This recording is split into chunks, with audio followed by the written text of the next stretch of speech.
Hi friends, ఇది Sunday blog. అందరికీ Sunday వస్తే హ్యాపీగా ఉంటుంది. నాకు సండే వస్తే బాధగా ఉంటుంది.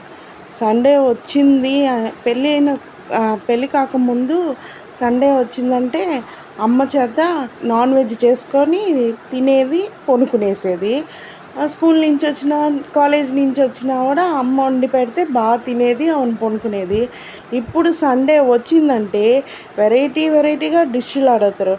చికెన్ తెస్తే మమ్మీ ఫ్రై చేసేవా, కబాబ్ చేయవా, బిర్యానీ చేయవా అని అంటారు. సరే మా వాళ్ళు లేరు కదా, ఒంగోలు పోయాను రారని, నాన్న ఈ వీక్ నేను తేను, డాడీ ఉన్నప్పుడు మళ్ళీ తెచ్చుకుందామని పిల్లలకి చెప్తే, పోయి చికెన్ తెచ్చి మార్నింగే టిఫిన్కి చేసే మమ్మీ, తినేద్దాము, సండే రోజు కూడా నాన్ వెజ్ లేకపోతే ఎట్ట మమ్మీ మనకి అని అడిగారు.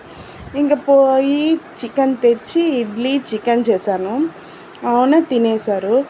తినేసి ఇంకా టీవీ ముందర కూర్చునేశారు. ఇంకా చికెన్ పొడి లేదు. ఇంకా మా అమ్మ ఉంటే, మా అమ్మ నువ్వు చేయమ్మా చికెన్ పొడి, బాగా టేస్ట్గా ఉంటుంది, బాగుంటుంది చేయమ్మా అంటే మా అమ్మ చేసి ఇచ్చింది చికెన్ పొడి. అయితే దీంట్లో ఈ చికెన్ పొడిలో రైస్ కొంచెం వేసుకున్నాము, బియ్యం కొంచెం వేసుకున్నాము. బియ్యం ఎందుకు వేసుకున్నామంటే చిక్కబడేదానికి, కూర చిక్కబడుతుంది బియ్యం వేస్తే, అందుకని చికెన్ పొడిలో బియ్యం వేసుకున్నాను. రసం పొడి కూడా చేసుకున్నాను. సండే రోజు అన్ని పనులు నా కోసమే వస్తూ ఉంటాయి. రసం పొడిలో కరివేపాకు వేసాను. ఇంట్లో ఒకరోజు ఉంటుంది, ఒకరోజు ఉండకుండా ఉంటుంది. అందువల్ల రసం పెట్టాలన్నప్పుడు కరివేపాకు ఒక్కోసారి ఉండనంటుంది.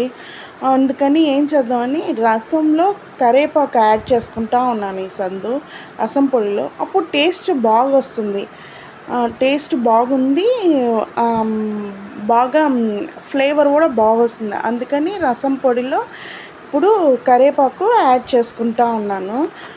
రెండు చేసుకొని పొడి చేసి పెట్టుకున్నాను. ఇంకా స్కూల్ ఓపెన్ అవుతుంది కదా, స్కూల్ ఓపెన్ అయ్యే లోపల అన్ని పళ్ళు, ఊరగాయలు అన్నీ చేసి పెట్టుకుంటేనే ఈజీగా ఉంటుంది.